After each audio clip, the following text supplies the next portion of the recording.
Hello les amis, bienvenue dans la Voie des fleurs. On y va tout de suite pour le petit message du jour. Alors aujourd'hui, comme carte guide, on n'ira pas chercher un animal totem, on ira chercher une fleur. Donc quel est le maître fleur fleur au sens fleur de bac qui va nous accompagner tout au long de la guidance. On va aller voir ça tout de suite avec le jeu des cartes de fleur de bac. Et j'effectuerai ensuite la guidance avec le petit mystique de Mademoiselle Lenormand. Voilà. Alors, j'espère que vous allez tous bien. Je vous souhaite encore une fois la bienvenue aux nouveaux arrivants, etc. Et la fleur guide qui vient de se retourner à l'instant est la fleur du pin sylvestre, Pine. Alors, si vous connaissez les fleurs de bac, Pine, c'est une fleur qui va nous parler des états de culpabilité. D'accord ? Émotionnellement parlant, la culpabilité est une émotion extrêmement, si ce n'est là, parmi toutes les émotions possibles, l'émotion la plus destructrice et la plus négative parce qu'elle fait baisser la fréquence vibratoire.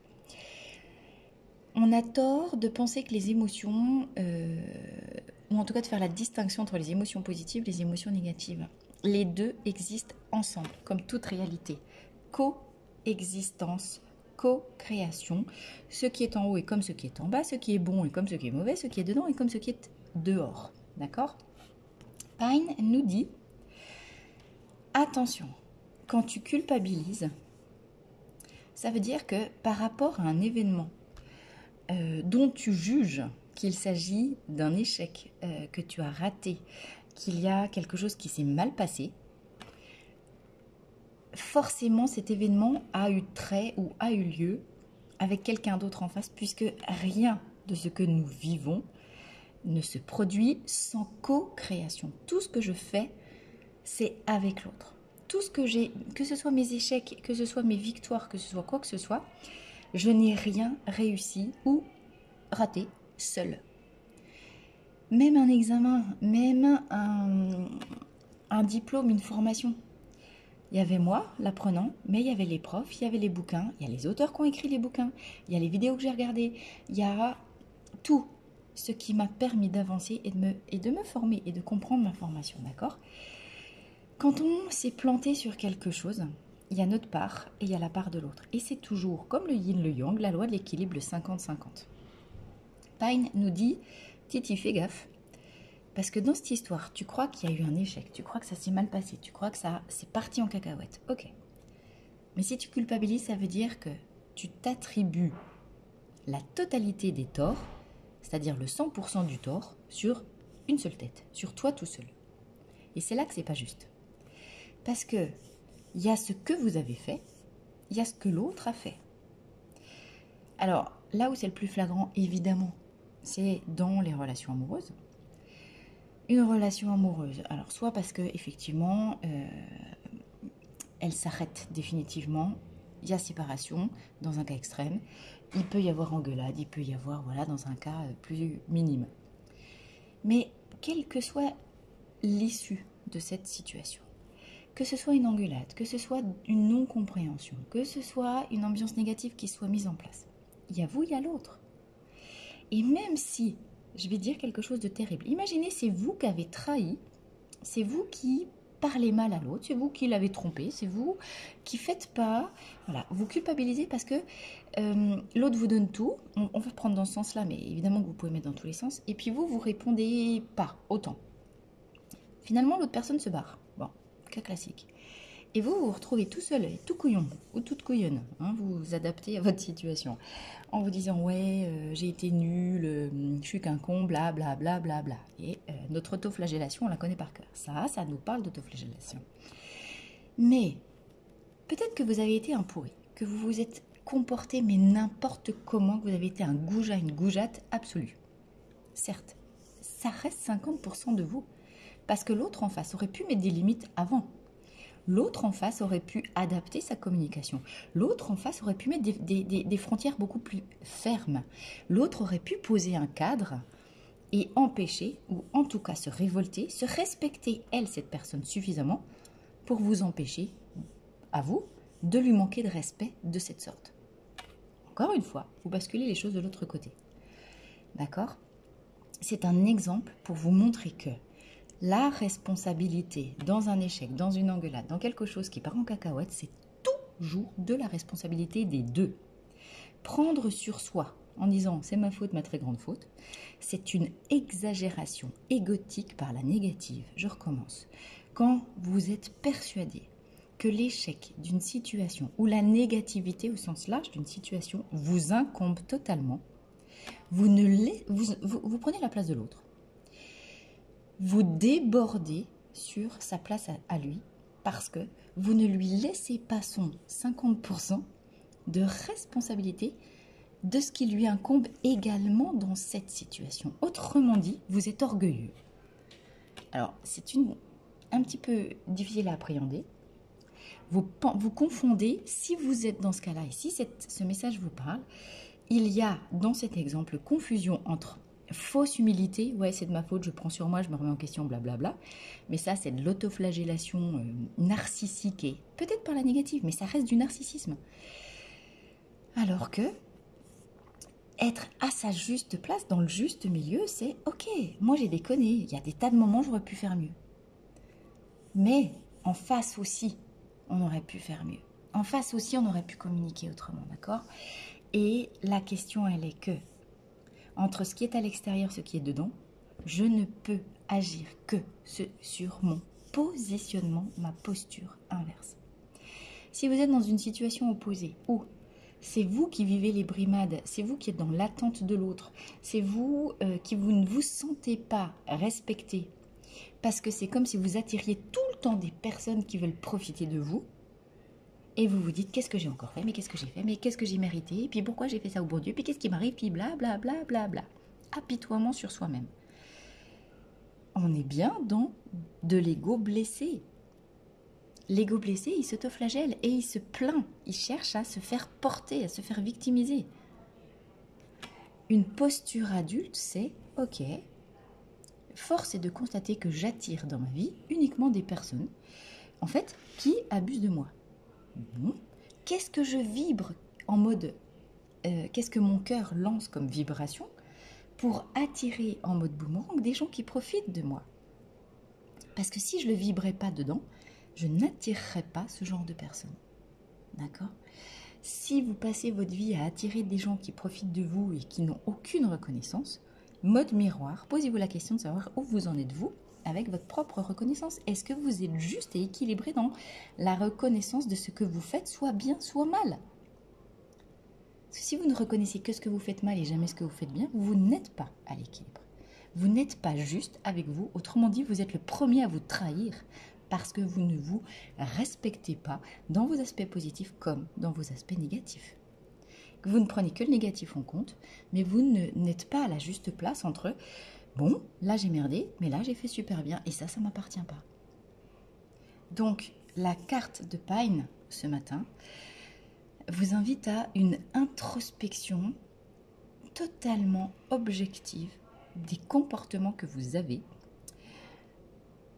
dans la relation à l'autre, qu'elle soit relation intime, familiale, sociale, professionnelle. Êtes-vous d'abord juste avec vous? Est-ce que vous vous reconnaissez objectivement dans ce qui est beau chez vous, dans ce qui peut encore être amélioré dans vos phases sombres? Et comprenez bien que ce que vous attirez dans votre vie, comme personne et comme situation, n'est que le reflet de peut-être vos déséquilibres. La vie vous aime et la vie souhaite vous repositionner à votre juste place. D'accord? Vous vous êtes déséquilibré d'un côté parce que vous vous attribuez à tort et de manière excessive l'intégralité des torts de la situation. Et bien forcément, 50-50, la vie va mettre une personne en face de vous qui, elle, ne veut reconnaître rien du tout. Et là, on est dans les mécanismes de la perversion narcissique. Si vous attirez un pervers narcissique dans votre vie, c'est que vous prenez tous les torts sur vous. On est à la base des mécanismes de manipulation narcissique ici. Donc, si vous êtes concerné, si vous avez déjà vécu des situations en lien avec l'impression d'avoir été manipulé, surtout, Pine vous invite à stop, il n'y a pas de victime. on sort du triangle de Karpman, la victime, le bourreau et le sauveur. Si j'ai attiré un bourreau dans ma vie, c'est que moi, je veux être sauveur. Si j'ai attiré un bourreau dans ma vie, c'est que je me positionne intérieurement, même sans me rendre compte, en victime. Et je vibre, mon cœur vibre une vibration de victime qui va attirer un bourreau, forcément. Ou qui va attirer un pseudo-sauveur, en tout cas quelqu'un. Parce que le pervers narcissique, il se positionne, il se présente comme un sauveur qui répond à votre cœur blessé de victime. Et en réalité, il s'avère être un bourreau. Ok ? Tant que vous attirez des gens qui peuvent osciller entre position de sauveur ou bourreau, c'est que vous vibrez la victime. Ça veut dire que vous n'avez pas guéri ce qui souffre encore à l'intérieur de vous. Donc revenez à vous-même et occupez-vous de gérer votre douleur. Et là, vous allez faire des soins énergétiques, de l'hypnose, de l'acupuncture, etc. Il y en a plein.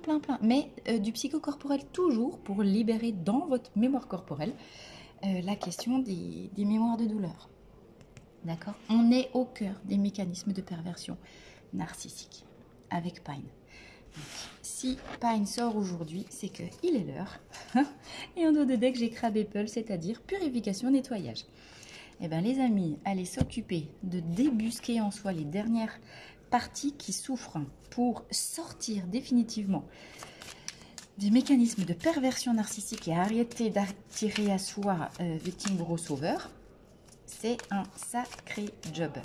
Je vous rappelle que quand on est dans le triangle, dernière chose, on est les trois à la fois. C'est-à-dire que si vous êtes victime, vous pouvez aussi potentiellement être bourreau et vous-même sauveur. Posez-vous la question, sans vous juger, des fois vous avez un petit peu fait des caprices, vous avez fait du chantage affectif, vous avez fait « ouais, mais si tu m'aimais, tu viendrais, blablabla ». Ça, c'est déjà de la perversion. Premier niveau, mais vous essayez d'agir sur l'autre, au lieu de vous occuper de vous.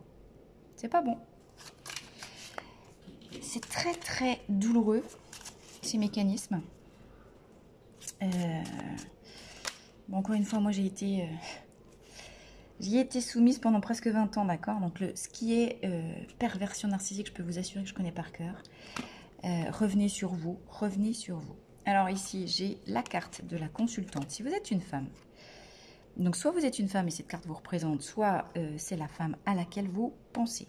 Donc, manifestement, il est question dans cette guidance pour une femme ou pour une polarité yin dominante, un homme avec une polarité yin dominante, de revenir sur elle, cesser de vouloir déborder et d'être toujours, peut-être elle aussi en mode sauveuse, hein, d'accord ?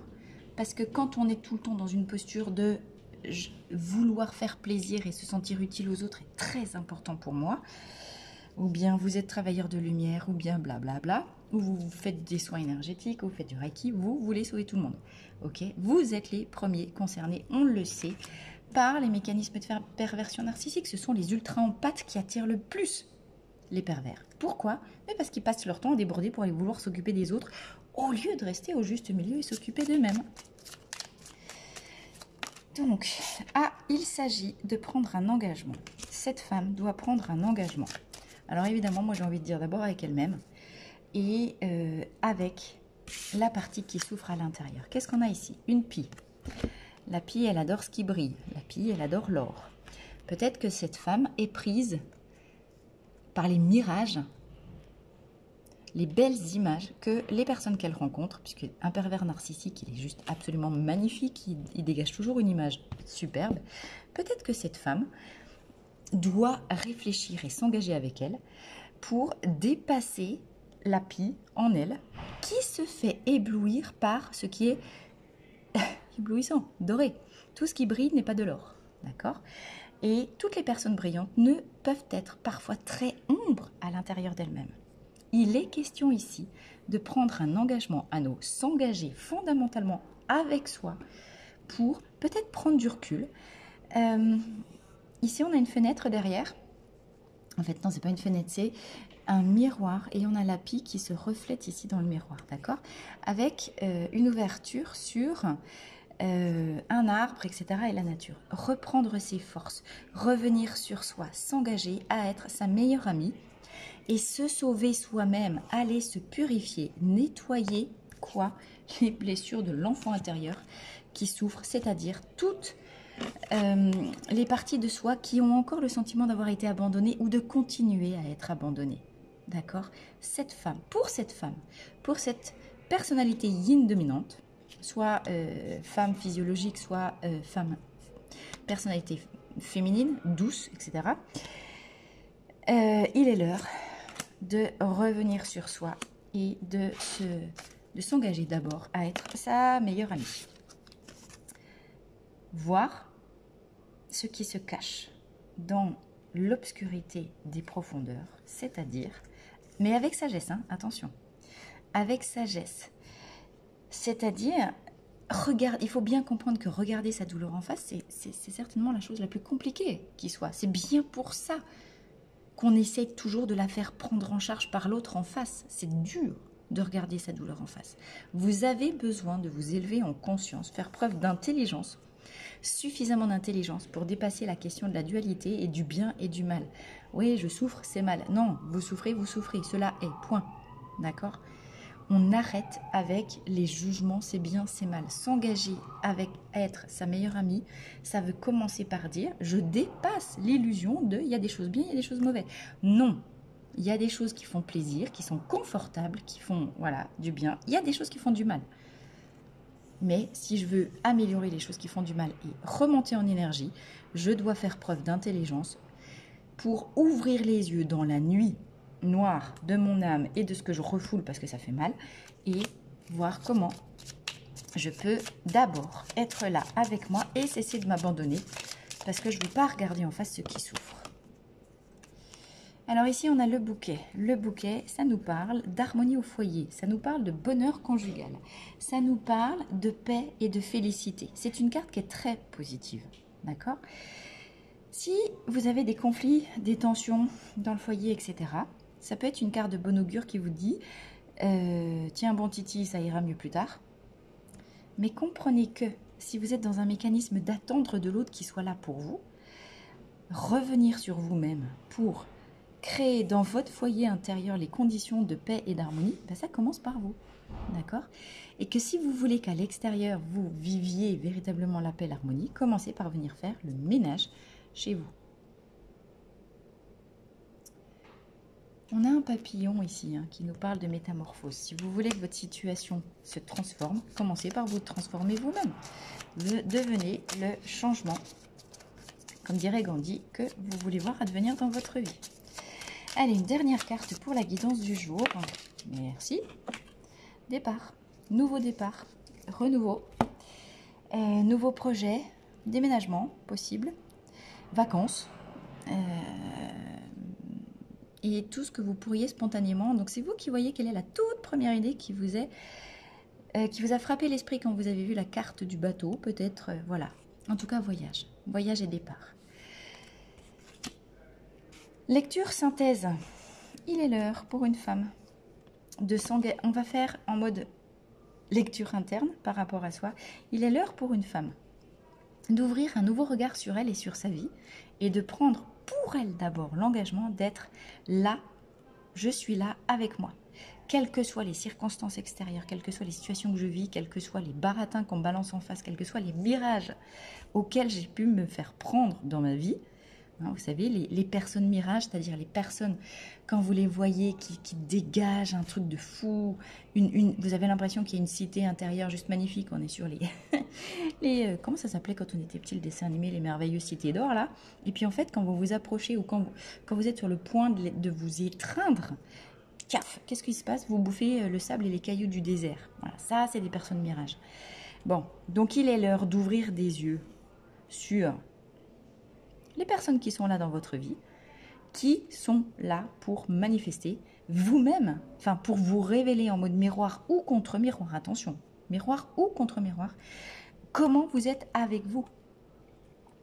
Prendre l'engagement d'être là pour soi, c'est effectivement décider de s'accorder du temps, de s'accorder du repos, de revenir à l'intérieur de soi-même dans son foyer intérieur, faire les purifications nécessaires et redémarrer un nouveau cycle de vie avec un niveau de conscience et de vision supérieur parce que vous aurez dépassé les illusions du mirage de vos croyances. D'accord ?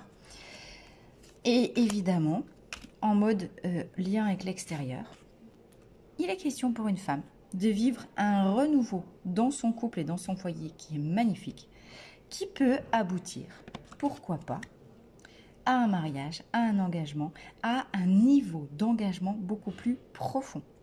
Donc, mesdames, si tout va bien pour vous, que vous avez déjà effectué tout ce travail de purification et de guérison de votre enfant intérieur, et que vous avez déjà effectué ce travail de « il y a moi et il y a l'autre » et tout est co-création, alors on vous annonce ici la récompense de vos efforts et de votre travail et on vous dit bravo Fifi, tu as super bien bossé, tu vas vivre un grand renouveau, tu atteins cette fois-ci la paix, l'harmonie dans ton foyer, dans ta maison et peut-être tu vas vivre un nouveau départ avec un mariage. L'anneau, ça peut être aussi au niveau professionnel, un nouveau contrat. Ça peut aussi nous parler de contrat renouveau professionnel, mutation, départ à l'étranger, d'accord? Il y a quelque chose qui est signé en lien avec l'engagement ici pour une femme. Mais parce qu'elle a déjà fait le job, il y a moi et il y a l'autre. Et je fais la part des choses et je ne confonds pas tout. Ok? Eh bien écoutez, mettez-moi encore en commentaire, est-ce que ça vous parle? Est-ce que vous êtes plutôt dans la situation à devoir faire le job ou bien est-ce que vous l'avez déjà fait et effectivement c'est la récompense qui s'annonce ici? En tout cas, je suis ravie d'être avec vous comme à chaque fois et je vous embrasse très très fort. N'oubliez pas de liker, partager cette vidéo si elle vous a plu et moi je vous dis à très vite dans La Voie des Fleurs.